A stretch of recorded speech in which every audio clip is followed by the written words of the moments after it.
Bukek Xiansu. Audiobook, novel silat. Cerita, Ho Ping Hu. Bab 52, tamat. Melihat ini Tiantok tertawa bergelak dengan hati penuh kemarahan, apalagi melihat bekas sutenya, Teetok, memelopori lebih dulu membela Hawa Sanpai dan murid Hawa Sanpai yang membawa pusaka Pulau Es yang amat dikehendakinya. Hahaha. Kalian pura-pura menjadi pendekar budiman? Hendak kulihat sampai di mana kepandaian kalian. Tiantok sudah lari ke depan, diikuti oleh banyak tokoh Kang Ou lagi dan dapat dibayangkan betapa tentu sebentar akan terjadi perang kecil yang amat hebat antara para anggota Hawa Sanpai dibantu oleh 3 tokoh Kang Ou itu melawan para orang Kang Ou yang memperebutkan pusaka.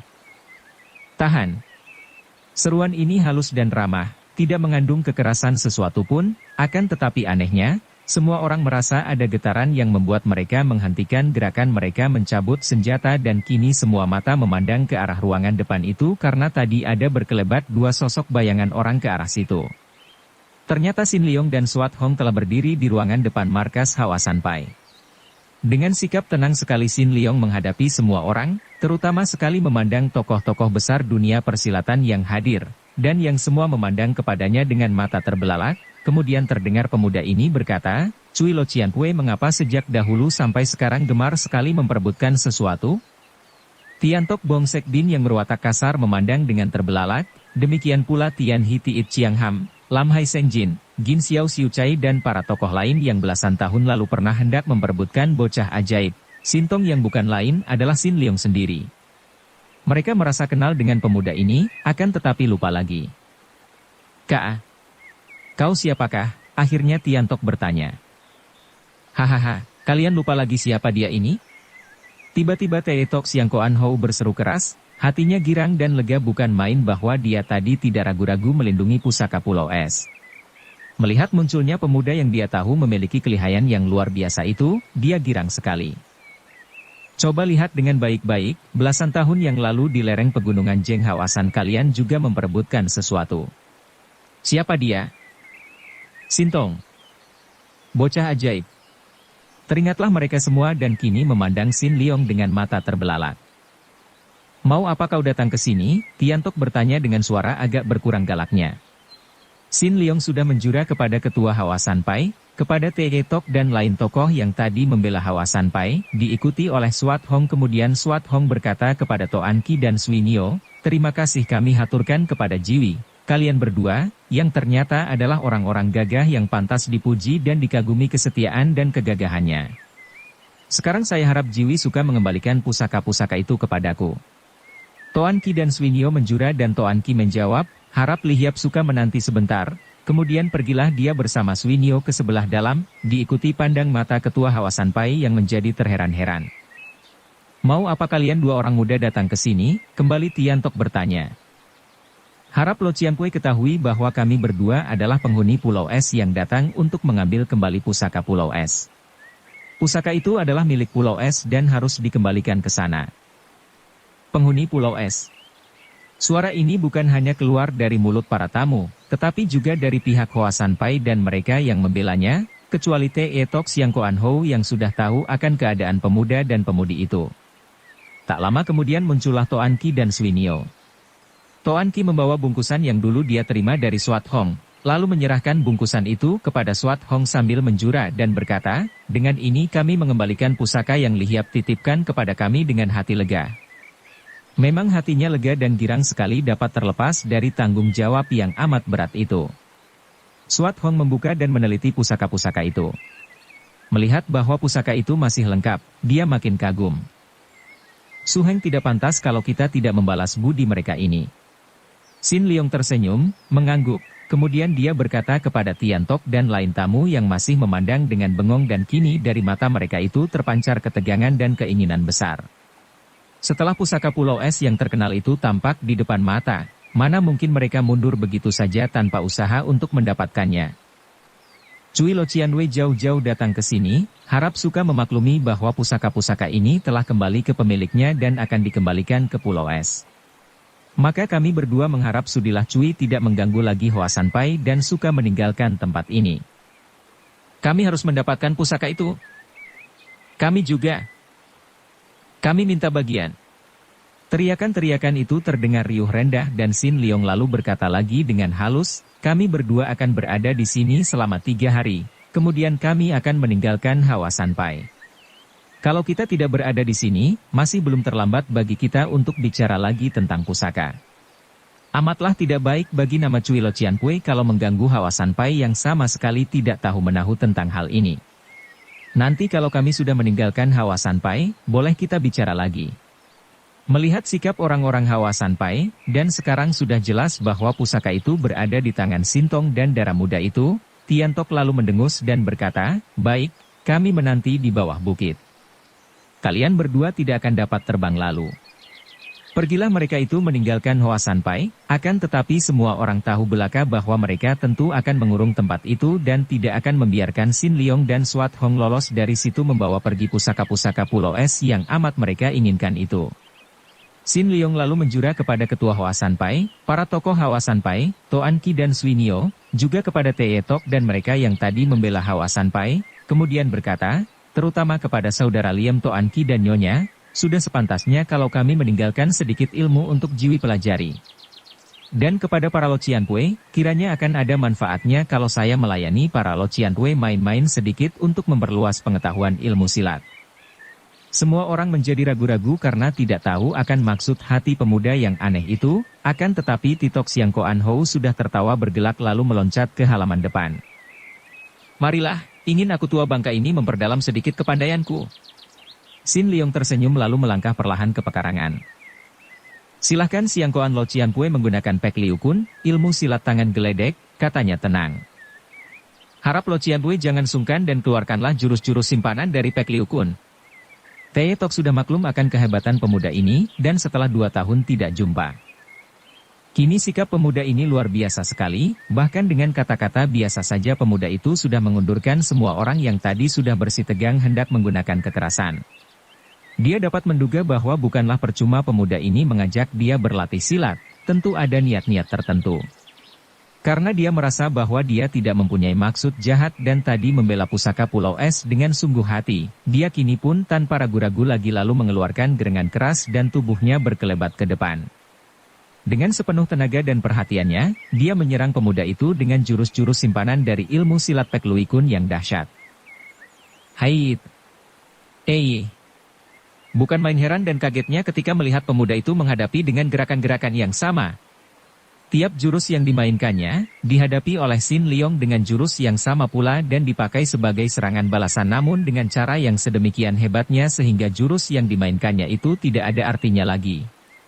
Jurus yang dimainkan oleh pemuda itu untuk menghadapinya jauh lebih ampuh, dan sekaligus menutup semua kelemahan yang ada, menambah daya serang yang amat hebat sehingga dalam jurus pertama saja, kalau pemuda itu menghendaki, tentu dia sudah dirobohkan sungguh pun dia sudah hafal benar akan jurusnya sendiri itu. Bukan main girang hati kakek itu.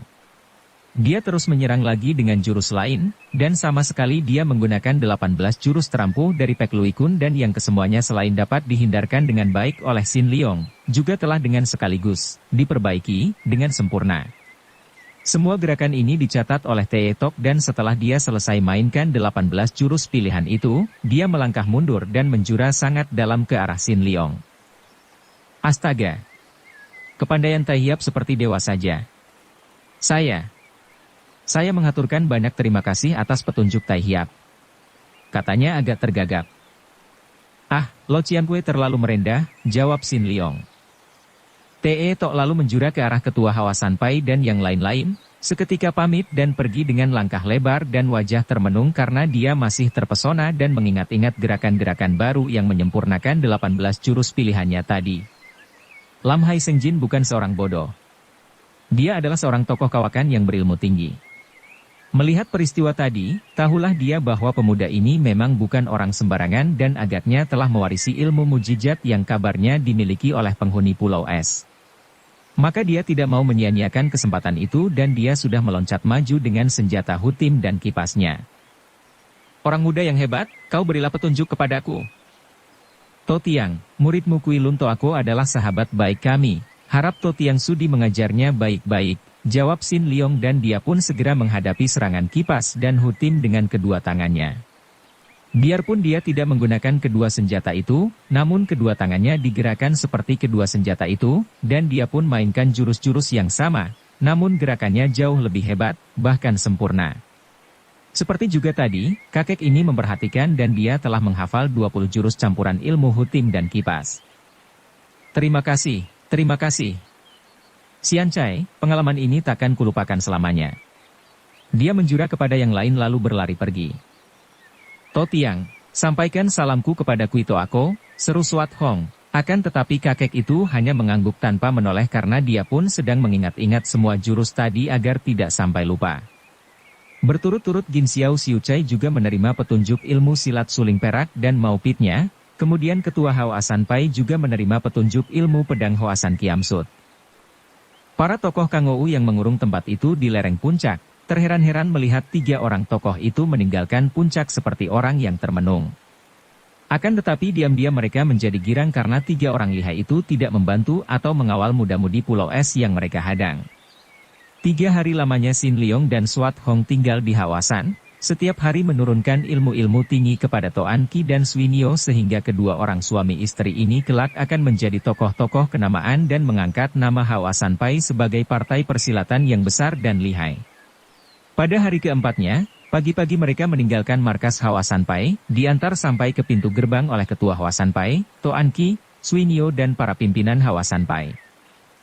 Tai Hiap, Li Hiap, Pinto khawatir Jiwi akan mengalami gangguan di jalan. Menurut laporan para anak murid Pinto, orang-orang Kangou itu masih menanti di lereng gunung. Pek Sim Tojin berkata dengan alis berkerut. Bagaimana kalau kami mengantar Jiwi sampai melewati mereka dengan selamat? Sin Leong tersenyum. Terima kasih, Lo Cianpue. Akan tetapi, menghindari mereka berarti membuat mereka terus merasa penasaran. Sebaliknya malah kalau kami berdua menemui mereka dan membereskan persoalan seketika juga. Toan Qi dan Swinio yang selama 3 hari menerima petunjuk dari Sin Leong, telah menaruh kepercayaan penuh akan kesaktian pemuda Pulau Es ini, maka mereka tidak merasa khawatir. Mereka maklum bahwa pemuda dan gadis dari Pulau Es itu bukanlah manusia sembarangan, apalagi pemuda itu memiliki wibawa yang tidak lumrah manusia, gerak-geriknya demikian penuh kelembutan, penuh belas kasih sehingga tidaklah mungkin dapat terjadi sesuatu yang buruk menimpa seorang manusia seperti ini. Memang benar seperti yang dilaporkan oleh anak buah Haoasan Pai bahwa para tokoh Kangou itu, dipelopori oleh Tiantok, masih menghadang di lereng puncak. Tiantok yang tadinya mengandalkan kepandaiannya sendiri, setelah menyaksikan betapa pemuda dan darah Pulau Es itu telah mendapatkan kembali pusaka-pusakanya. Diam-diam telah mengajak semua tokoh lain bersekutu dengan janji bahwa kalau pusaka dapat dirampas, dia akan memberi bagian kepada mereka semua. Terutama yang menjadi pembantunya sebagai orang kedua adalah Tian Hitiit Chiang Ham yang tingkat kepandaiannya hanya berselisih atau kalah sedikit saja dibandingkan dengan kepandaian racun langit itu. Maka ketika Sin Leong yang membawa pusaka di punggungnya bersama Swat Hong berjalan perlahan dan tenang melalui tempat itu, segera para tokoh Kangou itu muncul dan telah mengurung 2 orang muda itu dengan ketat, mempersiapkan senjata masing-masing dengan sikap mengancam. Sin Leong menggeleng-gelengkan kepala. Hal itu tidak bisa dilakukan, Cui Lo Cianpue. Pusaka-pusaka ini adalah milik Pulau Es turun-temurun, mana mungkin sekarang diserahkan kepada orang lain. Setelah kami berdua berhasil menemukannya kembali, kami harus mengembalikannya kepada Pulau Es, tempatnya semula. Maka harap Cui suka memaklumi hal ini dan tidak memaksa kepada kami. Orang muda yang keras kepala. Kalau kami memaksa, bagaimana? Terserah kepada Cui sekalian. Sumoy, harap Sumoy suka pergi dulu ke pinggir, jangan menghalangi para Lo Cianpue ini.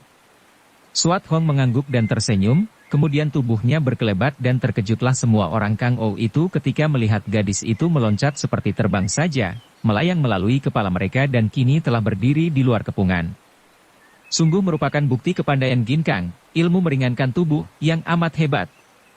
Sin Leong sengaja menyuruh Sumoynya pergi keluar dari kepungan karena tidak menghendaki Sumoynya itu naik darah dan turun tangan menggunakan kekerasan terhadap orang-orang Kangou ini. Setelah kini melihat Sumoynya keluar dari kepungan, dia lalu menyilangkan kedua lengannya di depan dada, berkata, silahkan kepada Cui apa yang hendak Cui lakukan setelah jelas kukatakan bahwa pusaka Pulau Es tidak akan kuberikan kepada Cui. Melihat sikap tenang dan penuh tantangan ini, para tokoh Kangou menjadi marah juga. Pemuda itu tidak memegang senjata, berdiri dalam kepungan dan pusaka itu berada di dalam buntalan yang berada di punggungnya.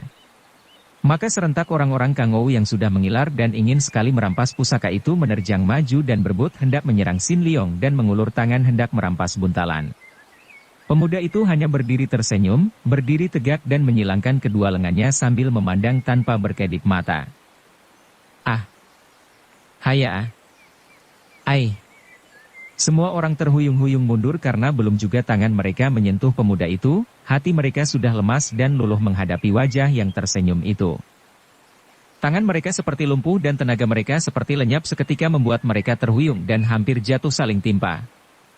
Tian Tok dan Tian Hitiit menjadi kaget dan marah sekali melihat keadaan teman-teman mereka itu. Kedua orang itu berilmu tinggi ini memang membiarkan teman-teman mereka turun tangan lebih dulu untuk menguji kepandaian pemuda yang keadaannya amat mencurigakan karena terlampau tenang itu. Kini melihat betapa teman-temannya mundur tanpa pemuda itu menggerakkan sebuah jari tangan pun, kedua orang itu terkejut marah dan penasaran.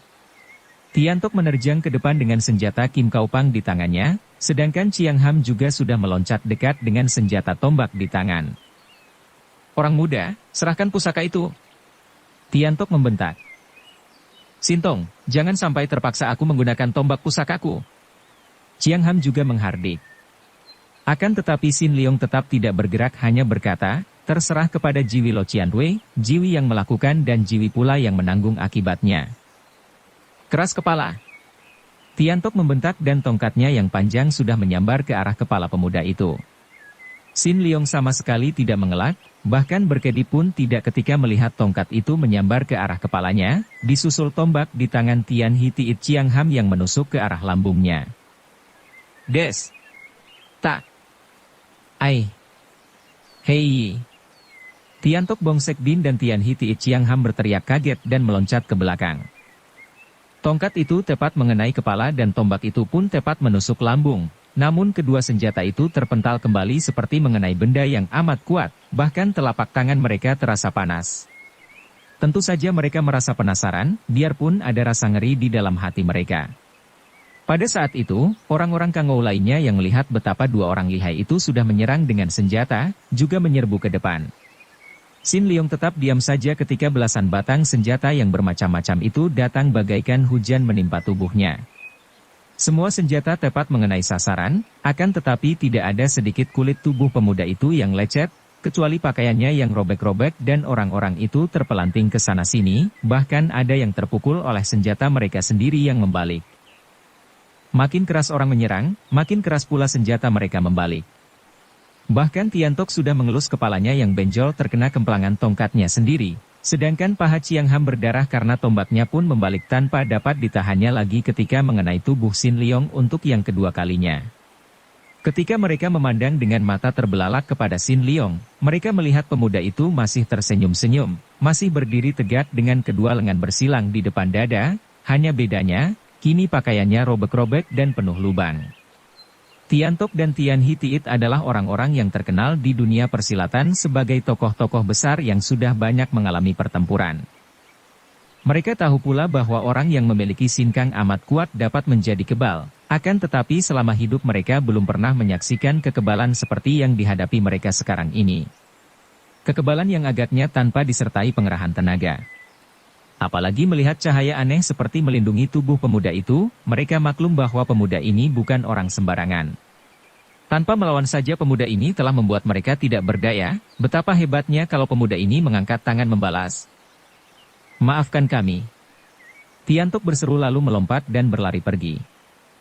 Sintong, maafkan.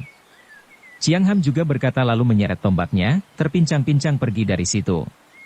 Tentu saja para tokoh lain yang memang sudah merasa ngeri dan jerih, melihat kedua orang yang diandalkan itu lari, cepat membalikkan tubuh dan berserabutan lari dari situ meninggalkan Sin Leong yang masih berdiri tegak di tempat itu. Suat Hong lari menghampiri Suhengnya, lalu memeluk Suhengnya itu. Suheng, kau tidak apa-apa? Tanyanya. Sin Leong menggeleng kepala dan tersenyum. Pakaianmu hancur. Pakaian rusak mudah diganti, akhlak yang rusak lebih menyedihkan lagi karena mendatangkan malapetaka. Suheng, kau. Ada apakah, Sumoy? Suat Hong menggelengkan kepala dan dia melepaskan rangkulannya, melangkah mundur 2 tindak dan memandang Su Hengnya dengan pandang mata penuh takjub dan juga jerih. Su Heng, kau berbeda dari dulu? Ai, Sumoy, aku tetap Sin Leong Su Hengmu yang dahulu. Tidak. Kau berbeda sekali. Ilmu apakah yang kau pergunakan tadi? Mendiang ayahku sekalipun tidak pernah memperlihatkan ilmu mujizat seperti itu. Apakah keanehannya, Sumoy? Ilmu yang berdasarkan kekerasan tentu hanya mengakibatkan pertentangan dan kerusakan belaka, dan setiap bentuk kekerasan hanya akan mencelakakan diri sendiri. Su Heng, ajarilah aku ilmu tadi. Tidak ada yang bisa mengajar, kelak kau akan mengerti sendiri, Sumoy. Marilah kita lanjutkan perjalanan kita. Setelah berkata demikian, Sin Leong memegang tangan Sumoynya dan terdengar jerit tertahan darah itu ketika dia merasa bahwa dia dibawa lari oleh Su Hengnya dengan kecepatan seperti terbang saja. Dia sendiri adalah seorang ahli ginkang yang memiliki ilmu berlari cepat cukup luar biasa. Akan tetapi apa yang dialaminya sekarang ini benar-benar seperti terbang, atau seperti terbawa oleh angin saja. Makin yakinlah hatinya bahwa Su Hengnya telah menjadi seorang yang amat luar biasa kesaktiannya, menjadi seorang manusia dewa. Gerakan pembalasan yang dilakukan oleh Kaisar Kerajaan Tang yang baru, yaitu Kaisar Sutiong, yang dilakukan dari Sichuan, amat hebat. Gerakan pembalasan untuk merampas kembali ibu kota Tiang'an dari tangan pemberontak ini dibantu oleh pasukan yang dapat dikumpulkan di Tiongkok bagian barat, dibantu pula oleh pasukan Turki, bahkan pasukan Arab. Dengan bala tentara yang besar dan kuat, Kaisar Sutiong melakukan serangan balasan terhadap pemerintah pemberontak yang tidak lagi dipimpin oleh An Lushan karena jenderal pemberontak itu telah tewas. Perang hebat terjadi selama 10 tahun, dan di dalam perang ini, para pemberontak dapat dihancurkan dan kota demi kota dapat dirampas kembali sampai akhirnya ibu kota dapat direbut kembali oleh Kaisar Sutiong. Di dalam perang ini, Han Buong putra Tekuat Lin yang bersama orang-orang Kerdil membantu pemerintah pemberontak, tewas pula dalam pertempuran hebat sampai tidak ada orang pun orang Kerdil tinggal hidup. Dalam tahun 766 berakhirlah perang yang mengorbankan banyak harta dan nyawa itu, namun kerajaan Tang telah menderita hebat sekali akibat perang yang mula-mula ditimbulkan oleh pemberontak An Lushan itu. Kematian yang diderita rakyat, pembunuhan-pembunuhan biadab yang terjadi di dalam perang selama pemberontakan ini adalah yang terbesar menurut catatan sejarah. Menurut catatan kuno, tidak kurang dari 35 juta manusia tewas selama perang yang biadab itu. Bukan hanya kerugian harta dan nyawa saja, akan tetapi juga setelah perang berakhir, kerajaan Tang kehilangan banyak kekuasaan atau kedaulatannya.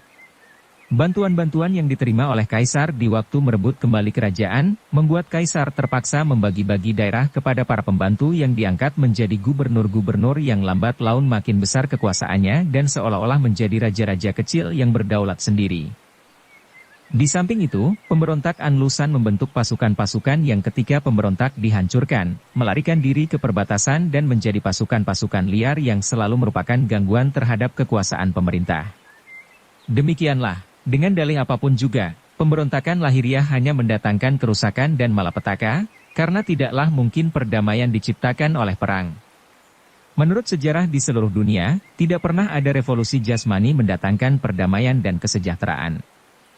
Kiranya hanyalah revolusi batin, revolusi yang terjadi di dalam diri setiap orang manusia, yang akan dapat mengubah keadaan yang menyedihkan dari kehidupan manusia di seluruh dunia ini. Dengan tewasnya Han Buhong di dalam perang itu, maka habislah semua tokoh yang keluar dari Pulau Es dan Pulau Neraka. Yang tinggal hanyalah Sin Leong dan Suat Hong berdua saja. Akan tetapi kedua orang ini pun sudah kembali ke Pulau Es dan semenjak peristiwa di Hawa Sanpai itu, tidak ada lagi yang tahu bagaimana keadaan kedua orang itu dan di mana adanya mereka.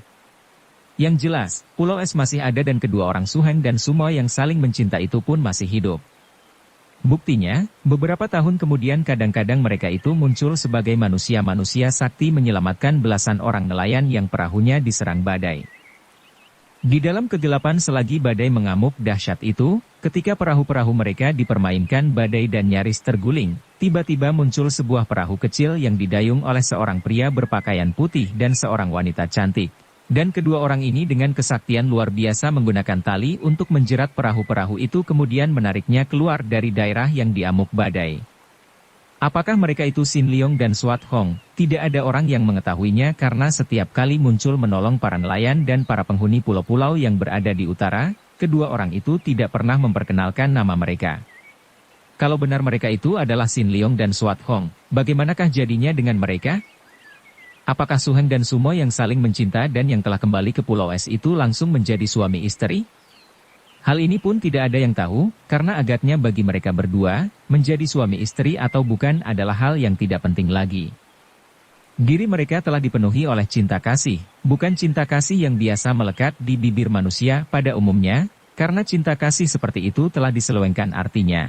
Cinta kasih kita manusia hanya akan mendatangkan kesenangan dan kesusahan belaka dan justru karena cinta kasih kita itu mendatangkan kesenangan maka dia mendatangkan pula kesusahan karena kesenangan dan kesusahan adalah saudara kembar yang tak mungkin dapat dipisah.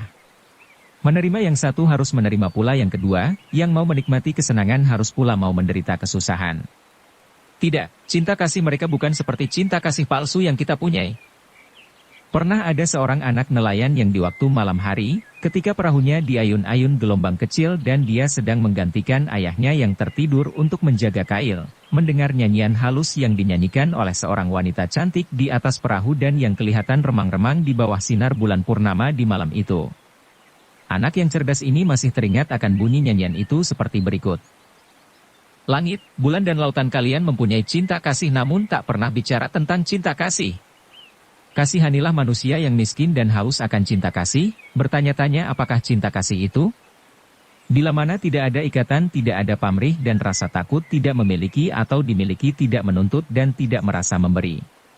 Tidak menguasai atau dikuasai tidak ada cemburu, iri hati tidak ada dendam dan amarah tidak ada benci dan ambisi. Bila mana tidak ada iba diri tidak mementingkan diri pribadi, bila mana tidak ada, aku, barulah ada cinta kasih. Puluhan tahun, bahkan 100 tahun kemudian di dunia Kang Ou timbul semacam cerita setengah dongeng tentang seorang manusia dewa yang mereka sebut Bukek Xiansu, seorang laki-laki tua yang sederhana namun yang pribadinya penuh cinta kasih terhadap siapapun dan apapun. Bukek Xiansu yang dikenal sebagai tokoh Pulau Es dan menurut cerita tradisi dari keturunan tokoh-tokoh seperti Te Tok Siang Koan Hou, Lam Hai Senjin dan muridnya, Kui Lun, Gin Xiao Xiu Chai, tokoh-tokoh Hawa Sanpai, katanya bahwa Bukek Xiansu itu adalah anak yang dahulu disebut Sintong, anak ajaib, yaitu pemuda Kwa Sin Leong yang menghilang bersama sumoinya, Han Swat Hong, dan yang kabarnya menetap di Pulau Es, tidak pernah lagi terjun ke dunia ramai. Dan memang seorang manusia seperti Bukek Xiansu tidak pernah mau menonjolkan diri, selalu bergerak tanpa pamrih, hanya digerakkan oleh cinta kasih. Maka kita pun tidak mungkin dapat mengikuti seorang manusia seperti Bukek Xiansu, dan hanya kadang-kadang saja dapat melihat muncul di antara orang banyak, dan di dalam dunia persilatan, Bukek Xiansu akan muncul di dalam cerita, Suling Emas. Demikianlah, terpaksa pengarang menutup cerita, Bukek Xiansu, ini yang hanya dapat menceritakan pengalaman pemuda Kwa Sin Leong sewaktu dia belum menjadi seorang Bukek Xiansu, sewaktu dia belum memiliki cinta kasih sehingga masih diombang-ambingkan oleh suka dan duka dalam kehidupannya. Dengan mengenangkan isi nyanyian yang dinyanyikan oleh anak nelayan itu, penulis mengajak para pembaca budiman untuk sama-sama mempelajari dan mudah-mudahan kita pun akan memiliki cinta kasih melalui pengenalan diri pribadi. Teriring salam bahagia dari pengarang dan sampai jumpa kembali di lain cerita. Tamat. Dukung kami dengan subscribe, follow, like, komen dan share. Terima kasih.